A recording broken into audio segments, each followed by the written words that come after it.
Welcome to day 208 on the trail. From the Gospel of Mark, chapter 10, verses 32 through 52, 2 Samuel 23, verses 1 through 39, and 4th Maccabees, chapter 2, verse 1 through chapter 3, verse 5. In 4th Maccabees, I wanted to briefly highlight how the author sees the relationship between our emotions, reason, and God's instruction. Consider 4th Maccabees chapter 2, beginning in verse 21. Now when God fashioned human beings, he planted in them emotions and inclinations, but at the same time he enthroned the mind among the senses as a sacred governor over them all. To the mind he gave the law, and the one who lives subject to this will rule a kingdom that is temperate, just, good, and courageous. Since our emotions are part of God's creation and were given to us by God, there is nothing wrong or sinful with our emotions themselves. However, according to the author, they must be held in check by reason. Therefore, reason is superior to our emotions and is to rule over our emotions. Now, how does reason do this good work? Well, according to the author, through the law, which is also given to us by God. From this point on in 4th Maccabees, the author will provide examples from Israel's history. In a reading from the Gospel of Mark, for the third time, Jesus tells his disciples that in Jerusalem he will be condemned to death by the Jewish leaders, but in 3 days rise again. However, Jesus now provides more details. In fact, each time Jesus tells the disciples of his upcoming suffering and death, we are given more specifics on what will occur in Jerusalem. Therefore, the closest that Jesus and his followers get to Jerusalem, the tension in the gospel grows. From Mark 10, beginning in verse 33, Jesus says, "See, we are going up to Jerusalem, and the Son of Man will be handed over to the chief priests and the scribes. They will condemn him to death. Then they will hand him over to the Gentiles. They will mock him, and spit on him, and flog him, and kill him. And after 3 days, he will rise again." Also, after Jesus shares this history-changing information with his disciples, we have a story about them once again arguing over who is the greatest among them. Here, we see an important pattern in Mark.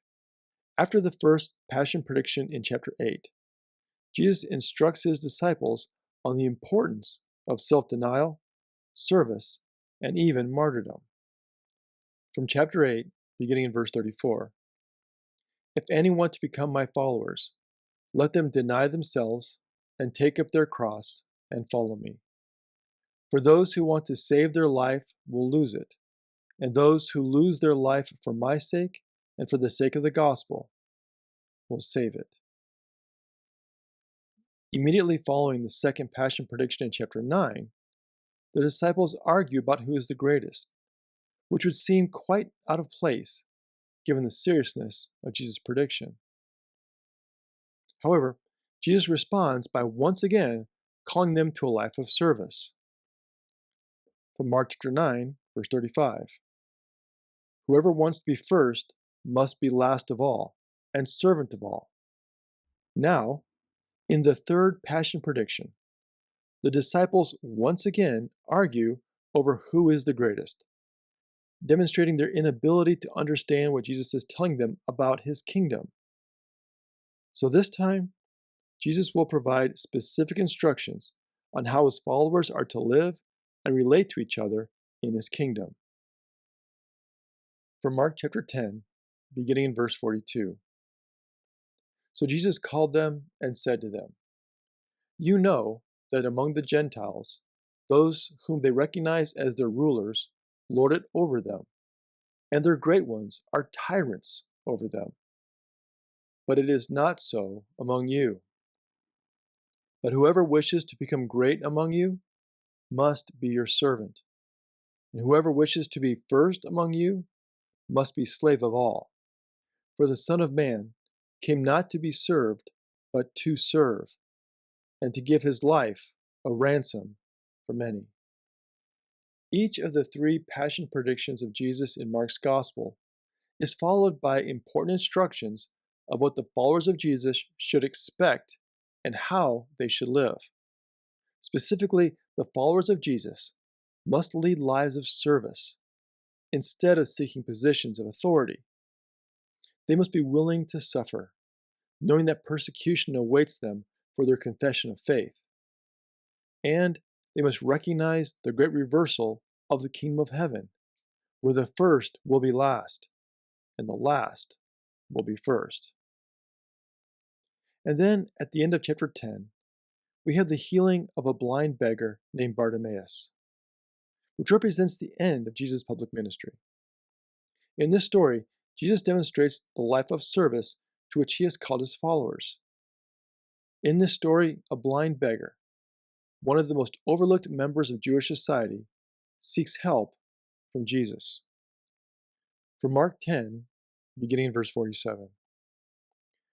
When he heard that it was Jesus of Nazareth, he began to shout out and say, "Jesus, Son of David, have mercy on me." This healing provides a summary of Jesus' ministry and mission up to this point. As the Son of David, Jesus is proclaiming good news to the poor and opening the eyes of the blind.